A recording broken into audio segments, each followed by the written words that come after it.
Education for Sustainable Development, or ESD, aims to transfer sustainability-related values, skills, and knowledge to students. The main goal is to change behavior and to provoke skills that can help ensure a healthy environment for human beings.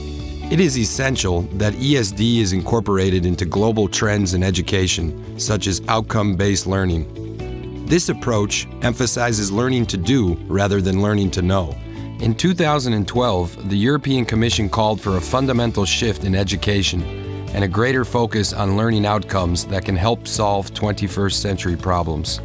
ESD curriculum planning starts with the creation of learning outcomes, that is, what students are capable of doing after they complete a course. Then, curricula instructions and assessment tools are developed for its implementation. Outcome-based learning, however, has not traditionally been used to ensure that sustainability skills are firmly embedded in all subject fields across curricula. Given the environmental challenges we face globally, like climate change and a transition toward a green economy, it is essential that we change our behavior. This entails integrating key sustainability skills into standard subjects like math and science, as well as subjects that don't traditionally emphasize them, such as civics, physical fitness, and engineering. One of the best examples of this approach is the Regional Framework Program, ESD in the Western Balkans, which was implemented in Serbia, Kosovo, and Montenegro from 2012 to 2017, with the financial support from the Rockefeller Brothers Fund, Europe Aid, and other donors. This program was internationally recognized as a best practice in the evaluation report 10 Years of the UNECE Strategy on ESD. In close cooperation with the Ministries of Education and the Regional Environmental Center for Central and Eastern Europe, educational curricula in all three countries were reformed in line with sustainable development principles. Fortunately, broader educational reforms underway as part of the global shift to the outcome-based learning approach to education provided this opportunity.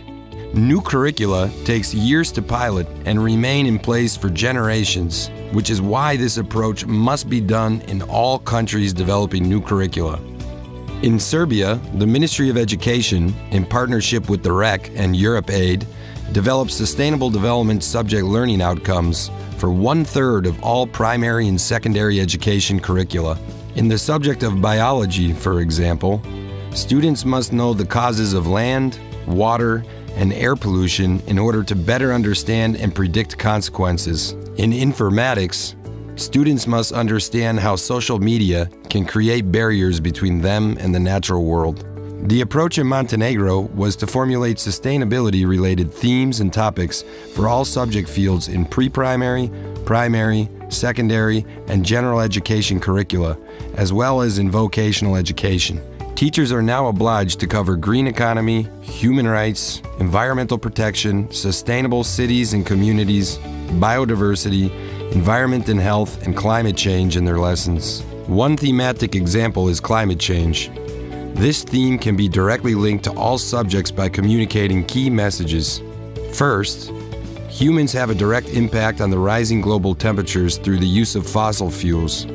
At the same time, they can play a role in reducing emissions by changing their behavior.